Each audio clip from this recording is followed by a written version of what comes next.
تو اب اسرائیل کیا اس پوزیشن میں ہے کہ وہ پھر نئے سرے سے جنگ چھیڑ دے؟ یہ ہم غور کریں گے، لیکن ان ساری باتوں سے پہلے مجھے اپنا اسکول کا دور یاد آ گیا، پرائمری اسکول کا جورا یاد آ گیا، منظور یاد آ گیا، اللہ تعالیٰ اس کو صحت دے، تندرستی دے، میرا بڑا عرصہ ہو گیا اس سے کوئی رابطہ نہیں ہے، لیکن جب پرائمری اسکول کی میں بات کر رہا ہوں آپ سے، جب ہم پہلی دوسری تیسری پانچویں تک جس اسکول میں پڑھے تھے وہ سرکاری اسکول تھا، لال اینٹوں والا، اور ٹاٹ کے اوپر بیٹھ کے ہم پڑھا کرتے تھے۔ منظور جو تھا وہ ذرا اس کے ساتھ جب تیم پٹاس ہوتی تھی اسٹوڈنٹس کی، میری بھی ہوتی تھی، کچھ اور دو کلاس فیلوز کی بھی ہوتی تھی، چھوٹے چھوٹے بچے، یار پانچویں تک بچے کیا انہوں نے تیم پٹاس کرنی ہے، لیکن ہوتی تھی۔ تو جو منظور عرف جورا جو ہے وہ چونکہ وہ محلے میں ہمارے اسکول تھا، وہ جناب یوں نکلتا تھا، دڑک لگاتا تھا، پتہ نہیں چلتا تھا کہ وہ کب اسکول سے کلاس سے غائب ہوا ہے، اور اچانک اس کی امی جو ہیں وہ برقعے میں لپٹی آتی تھیں، وہ ایک برقعہ ہوتا تھا چادر والا، یوں نقاب ہوتا تھا سر کے اوپر اور نیچے چادر ہوتی تھی، اور وہ آتی تھیں اور پھر پتہ چلتا تھا اس وقت جب وہ اسکول میں دھمکتی تھیں، اور ٹیچر ایک سائڈ تھے، جو اسٹوڈنٹس ہیں وہ بس جورے نے کہنا اینے مینوں ماریا، تو وہ جناب جو خالہ جان تھی ہماری، وہ پاؤں کے بل بیٹھ جاتی تھی، اور مطلب آپ سمجھیں کہ یوں لگتا تھا کہ آسمان جو ہے وہ جورے کے دشمن کے سر کے اوپر آ گرا ہے، اور وہ جناب وہ پٹاخ پٹاخ چپیڑیں لگاتی تھی، تینوں شرم نہیں آتی، تم مارنا ہے تو یہ ہے وہ ہے۔ اب نہ ٹیچر کچھ کہنے کے قابل رہتا تھا کہ خاتون تھی، اور پھر نہ خاتون کو کوئی بیٹے کی محبت میں وہ اتنی ماں کو، بچے تو اپنے اچھے لگتے ہیں لیکن وہ دوسرے کے بچوں کا بھی خیال کرنا چاہیے، لیکن وہ نہیں کرتی تھی۔ وہ جو ایک ممتا، ان کی ممتا باقیوں کے لیے نہیں تھی، وہ صرف منظور کے لیے تھی، اور وہ آتی تھیں نہ کوئی دید، نہ لحاظ، نہ کوئی اخلاق کا پاس، نہ ممتا کا لحاظ کہ یہ بھی کسی کے بچے ہیں، وہ پٹاخ پٹاخ وہ چپیڑیں پڑتی تھیں۔ نتیجہ کیا نکلتا تھا کہ 1 گھنٹہ سکون سے گزرتا تھا، پھر جناب پٹاخ پٹاخ شروع ہو جاتی تھی، ایک دن چلو گزرا، دوسرے دن پھر جورے کو جناب وہ چپیڑیں پڑ جاتی تھی، کبھی اس سے کبھی اس سے، وہ آتی تھی، یہ کچھ چلتا رہتا تھا۔ پھر ایک وقت وہ بھی آیا کہ جورے کی امی نے آنا چھوڑ دیا، سمجھ رہے ہیں نا؟ تو یہ مجھے جو کل والی جنگ ہے، یہ جو ختم ہوئی ہے ایران اسرائیل کی جنگ، اس میں مجھے اسرائیل جو ہے وہ جورا لگ رہا ہے، اور جو امریکہ ہے وہ جورے کی امی لگ رہی ہے۔ اس میں جو سبق ہے، جو لیسن ہے، جو چیز نتر کے پنجابی میں ہم کہتے ہیں، جو نکھر کے ریفائنڈ ہو کے سامنے آئی ہے، وہ یہ ہے کہ اسرائیل جتنی مرضی بڑھ کے مار لے، پدھا سا ملک ہے، جتنی مرضی وہ جناب لمبی لمبی چھوڑ لے۔ اب لمبی لمبی چھوڑنے کے پیچھے اس کے کیا ہے؟ ایران میں جو نقصانات ہوئے ہیں، جو آخری کاروائی ہوئی ہے، ایک اور ایٹمی سائنسدان ان کا جو ہے وہ شہید ہو گیا، اور جو وہاں پر جو حالانکہ وہ بڑی ریسٹرکٹڈ سی سوسائٹی ہے، لوگوں کا آنا جانا تھوڑا سا کم ہے وہاں پہ، لیکن اس کے باوجود خبریں آ رہی ہیں کہ فلاں جگہ کے اوپر اسرائیل کا میزائل گرا، فلاں جگہ پہ یہ ہوا۔ یہ آپ کو اسرائیل کی طرف سے اس طرح کی خبریں اس لیے نہیں آ رہی کہ وہاں پر انہوں نے اپنے جو فوجی رولز ہیں وہ پورے کے پورے انہوں نے لاگو کر دیے ہوئے ہیں، انفارمیشن آنی بند ہے۔ تو کیا کہ ان کے ہاں میڈیا کا کنٹرول ہے، نہ صرف اسرائیل کے اندر بلکہ جو ویسٹ پورے کا پورا ہے، بلکہ دنیا، کیونکہ ویسٹ اس وقت رول کر رہا ہے پوری دنیا کے اوپر، اس کی طاقت جو ہے وہ اقتدار میں ہے، یوں کہیں کہ اس کی طاقت کی حکمرانی قائم ہے سادہ الفاظ میں، اور اس کے پیچھے ویسٹ کی ساری طاقت کے پیچھے جو تنابیں ہیں وہ اسرائیل یا جوش لابی، جس کو جوش تو نہیں کہنا چاہیے، صہیونی لابی جو ہے وہ اس کے پاس ہے۔ یہ امریکی دانشور مر گئے چیخ چیخ کے کہ امریکی صدر بلیک میل ہوتا ہے سنڈیگیٹ کے ہاتھوں، جو سنڈیگیٹ یہودیوں کا ہے، اور وہ اوبے کرتا ہے، وہ رپورٹ کرتا ہے نتنیاہو کو یا اسرائیل کو، اسرائیل کی سرکار کو۔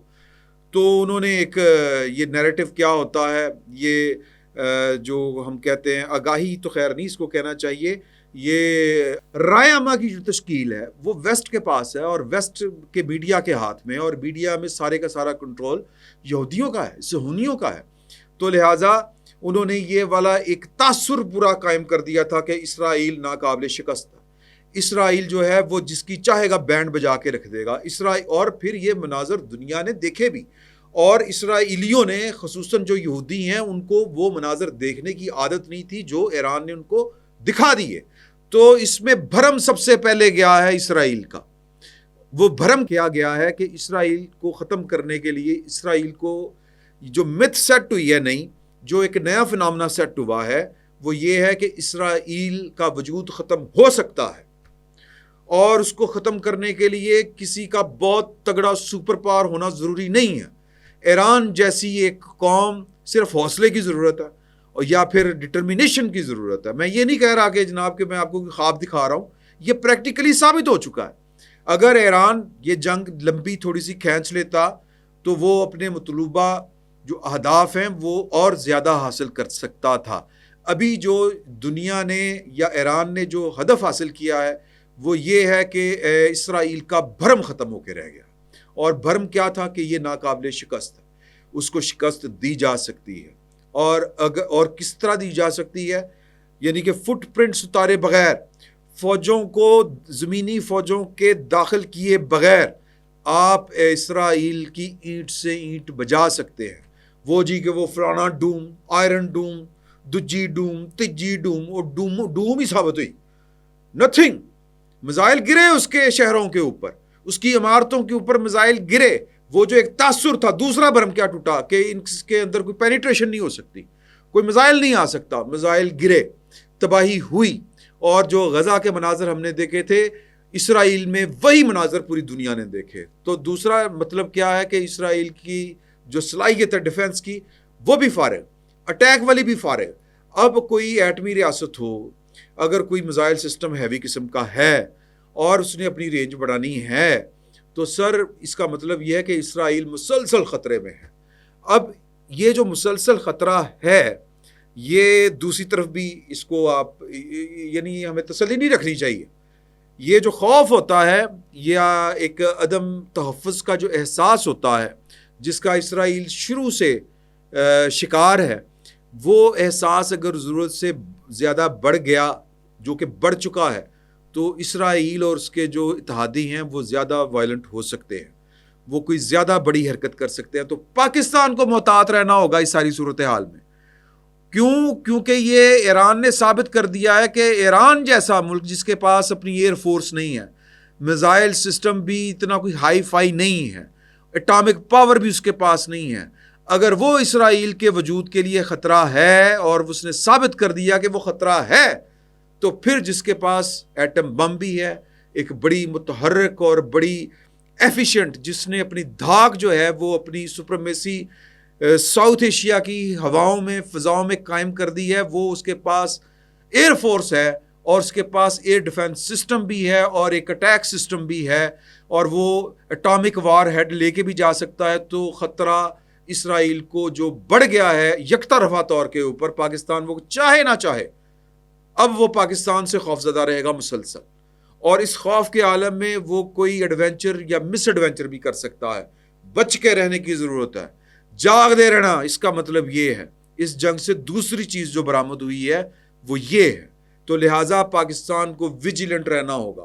پاکستان کو جو ٹرمپ نے بلا کے کھانا کھلایا، ٹرمپ نے پاکستان کی جو تعریف و توصیف اور قصیدے پڑھ دیے، اس پر اکتفا نہیں کرنا چاہیے، اعتبار نہیں کرنا چاہیے، جاگتے رہنا ہوگا، آنکھیں کھلی رکھنی ہوں گی، ایک ایک موو کے اوپر نظر رکھنی ہوگی، ورنہ تھوڑی سی غفلت جو ہے وہ پاکستان کی تباہی کا سبب بن سکتی ہے۔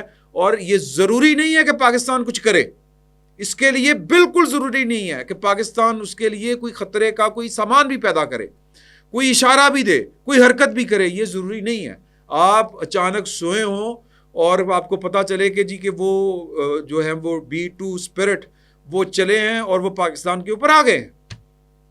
جاگتے رہنا ہوگا، سنبھل کے چلنا ہوگا، صف بندی تگڑی کرنی ہوگی، چین کے ساتھ معاملات زیادہ گہرے، زیادہ مضبوط بنانے ہوں گے، اور پھر زیادہ دفاعی تعاون جو ہے وہ کرنا پڑے گا۔ چین کے ساتھ ہماری دوستی اور رشتے کو مزید وسعت دینے کی ضرورت ہے، نئے اتحاد بنانے کی ضرورت ہے۔ تو یہ پاکستان کے لیے اس میں ایک بہرحال ایک اپرچونٹی بھی ہے اور ایک خطرے والی بات بھی ہے۔ تو ایک تو یہ والی بات ہو گئی۔ تیسری بات جو یہ ہے وہ یہ ہے کہ جورے دی امی امریکہ، جورا کون؟ اسرائیل، اور جورے دی امی کون؟ امریکہ۔ اور امریکہ نے پہلے بھی کہا تھا کہ پہنو ہوتے، دیکھو نا کہ یہ جو اس کا طرز عمل تھا، جو اس نے آ کے فرد و نتیر اور اصفان کے اوپر حملے کیے، یہ اس نے اپنے بیبی کو کمفرٹ کرنے کے لیے کیا. یار میرے بیٹے مان جاؤ نا یار، مان جاؤ نا. تم نے اس کو دیکھو میزائل مارے ہیں، انہیں تم نے کچھ کیا؟ انہیں کہا جی انہیں میں نے وہ میزائل مارے نے، کچھ کرو. انہیں کیا اچھا چلو دیکھ لینے کر لینا. یار تو چھڑ دینا نہ کریا کر. میں ایک قوم نو کہہ کے ہیں کہ جنگ نہیں لڑنی. نہ میرا پتر نہ کر. نہیں نہیں نہیں وہ لاڈلا بچہ. نہیں نہیں کچھ کرو کچھ کرو. انہیں کہا اچھا چلو کچھ کر دینا. انہوں نے کچھ کیا. اب جواباً ایران نے بھی کچھ کرنا تھا، انہوں نے بھی کرتا. چلو جی عزت بہار رہے گی، آبرو ہوگی سب کی دونوں کی. تم ٹھیک ہو بیٹے؟ ہاں جی ٹھیک ہے. دیکھا ہے پھر میں نے اس کو جا کے مارا. ہاں جی جھورا کہہ رہے ہیں جی بالکل ٹھیک ہے، ٹھیک ہو گیا. چلو اپنی شرارت کرنی، تو بھی نہیں میرے پتر نے کچھ کہنا ہے آج تو بعد. انہوں نے کہا جی اوکے ویری گڈ ٹھیک ہو گیا. یہ اب اس سارے کھیل میں فاتح کون ہے؟ ایران. میں نہیں کہہ رہا سر، میں نہیں کہہ رہا. یہ ہم جو ہے وہ ایک امریکن کہہ رہا ہوں، انڈین ڈیفنس اینالسٹ ہیں، نام ہے ان کا پراوین سہانی. یہ پاکستان اور بھارت کی جنگ کے دنوں میں بھی یہ جو گفتگو کر رہے تھے، جو تجزیے پیش کر رہے تھے، ایک ایک چیز ان کی، ایک ایک تجزیہ، ایک ایک خدشہ ان کا درست ثابت ہوا. اور بہت ریشنل اپروچ کے ساتھ ریئلسٹک ہو کے یہ فیکٹس اور پیدا شدہ صورتحال کی بنیاد کے اوپر جو ہے وہ دفاعی تجزیہ نگاری کرتے ہیں. پراوین ثانی ان کا نام ہے. یہ کہتے ہیں کہ Iran has said if Israel ends attack it will have no reason to respond. So the final word on likely ceasefire rests with Iran. یعنی کہ آخری الفاظ کا مطلب ہے کہ ایران دینے، کہ ایران اگر کہے گا سیز فائر تو پھر cease fire. However, Trump calling likely ceasefire an end to 12th day's war is incorrect.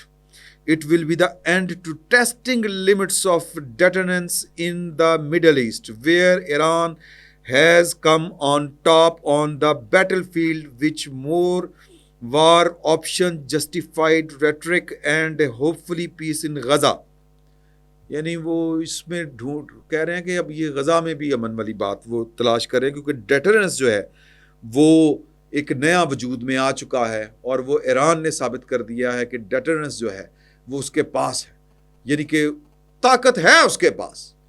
اور اب شاید اسرائیل، اب جو دوسرا نتیجہ جو پراوین ثانی صاحب نکال رہے ہیں کہ اب شاید غزہ میں بھی امن ہو جائے، کیونکہ اس نے اپنے پنچ کی طاقت، اپنے دانت، وہ جو کہتے ہیں نا اس نے دانت اپنے دکھائے ہیں کہ میرے پاس جو ہیں وہ کاٹنے والے دانت ہیں. اس نے ایک ڈیٹرنس جو ہے وہ ایک خوف جو ہے وہ پیدا کر دیا ہے، ایک نئی لیمیٹیشنز اس نے سیٹ کر دی، ریشیپ کر دیا. سر یہ اللہ تعالیٰ کی عنایتیں ہیں کہ ادھر پاکستان نے ایک نیا جو ہے وہ نیو نارمل پیدا کیا ہے کہ اب پاکستان کی شرائط کے اوپر معاملات ہوں گے. یہ جو انڈیا نے، اور یہ دونوں کے پیچھے اسرائیل تھا، یہ بات ذہن میں رکھیں. تو وہ بڑی لمبی چوڑی ان کی ٹویٹ ہے، وہ ثابت یہ کر رہے ہیں کہ جناب کہ گیم بدل گئی ہے، پوائنٹ جو ہے وہ جو میک کرنا چاہ رہے ہیں وہ چیزیں بدل گئی ہیں. تو باقی ہمارے جو حساس ادارے ہیں ان کے ہاں یہ ایک اینالائز کیا جا رہا ہے صورتحال کو، کہ جو کائنیٹک وار تھی وہ تو دونوں طرف سے اینڈ ہو گئی، یعنی پاکستان انڈیا کی بھی اور ایران کی بھی. اب ان دونوں کے پیچھے جو ماسٹر مائنڈ ہے، جو شیطان ہے، شیطان وہ ہے اسرائیل. اور اسرائیل وہ پاکستان میں ٹی ٹی پی ہو، وہ بی ایل اے ہو، ہمیں یہ لگتا ہے کہ یہ انڈین پراکسیز ہیں. بیسیکلی یہ پراکسیز جو ہیں وہ اسرائیل کی ہیں.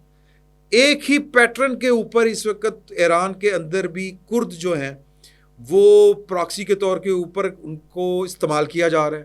پاکستان میں بی ایل اے اور ٹی ٹی پی کو استعمال کیا جا رہا ہے. یہ ایک انالیسس جو ہے یہ پاکستان کے حساس اداروں کا ہے کہ ایران ہو، پاکستان ہو، یعنی کہ مسلم امہ کے اندر فرقہ واریت سے لے کے قومیت، تعصب، اس طرح کی چیزوں کو ہوا دینا، اور جی کہ یہ آپ کے حقوق نہیں ہیں، کرد والے اپنی قوم کی شناخت، دوسرے تیسرے معاملات. ترکی نے تو یہ چیزیں اپنی سیٹل کر لی ہیں. اب ایران کو بھی اور پاکستان کو بھی جو پراکسیز ہیں، جو بیسیکلی پراکسی کس کی ہیں، یہ اسرائیل کی پراکسیز ہیں. اور پاکستان سے بھارت کو کیا خطرہ ہے؟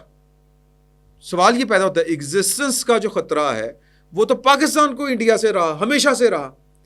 اب ایگزسٹنس کا جو خطرہ ہے وہ پاکستان سے انڈیا کو نہیں ہے، پاکستان سے اسرائیل کو ہے، ایران سے اسرائیل کو ہے. تو اسرائیل اپنے وجود کو قائم رکھنے کے لیے گریٹر اسرائیل کے لیے وہ کردوں کے ذریعے اپریٹ کرے پراکسی اپنی، یا پھر بھارت کے ذریعے کرے پاکستان کے اندر، وہ یہ شیطان پونا پنجابی میں کہتے ہیں، وہ یہ کولا کولے ہی کولے۔ ہمیں ویجیلنٹ رہنا ہے دو باتوں سے، ایران کو اپنی جگہ کے اوپر، پاکستان کو اپنی جگہ کے اوپر، نئے اتحاد بنانے ہوں گے، ہمیں نئی صف بندیاں کرنی ہوں گی، اپنی دوستیاں گہری کرنی ہوں گی، اپنے تعلقات کو نئے سرے سے استوار کرنا ہوگا، اور اسرائیل سینٹرک پالیسی بنانی پڑے گی پاکستان کو۔ یہ وقت کی ضرورت ہے، ورنہ اسرائیل اپنی امی کے ساتھ مل کے، اپنے پتا جی کے ساتھ مل کے جورا بن کے کسی بھی وقت جو ہے وہ جو اس نے ایران کے ساتھ کیا ہے وہ پاکستان کے خلاف ضرور کرے گا، کیونکہ ایران میں تو شبہ تھا کہ یہ بنائے گا۔ پاکستان کے پاس پورے کیل کانٹے ہیں جو اسرائیل کو جن سے خطرہ ہے۔ گریٹر اسرائیل کی راہ میں رکاوٹ اگر کوئی قوم، ملک، سلطنت ہے تو وہ پاکستان ہے۔ آپ اپنے منہ پہ جتنی جی چاہے چپیڑے کرا لیں، اپنے آپ کو جتنا چاہے کمزور، گھٹیا، غلیظ جو کہنا چاہے کہہ لیں، جتنا مرضی اپنے آپ کو تھرڈ ورلڈ کا ایک باشندہ قرار دینا چاہیں دے لیں، لیکن آپ جیسے بھی ہیں آپ اسرائیل کے لیے خطرہ ہیں، اور یہ خطرہ ہم نے ثابت نہیں کیا، یہ خطرہ اس کو محسوس ہوتا ہے، اپنے منہ سے وہ کہتا ہے۔ تو لہٰذا بچ کے چلنا پڑے گا پاکستان کے ذمہ داران کو، پاکستان کے فیصلہ سازوں کو، پالیسی میکرز کو، اب سوچ سمجھ کے، ویجیلنٹ رہ کے، کھلی آنکھیں رکھ کے یہ سب کچھ کرنا پڑے گا، ورنہ کسی بھی وقت کچھ بھی ہو سکتا ہے۔ اجازت دیجیے، اللہ حافظ۔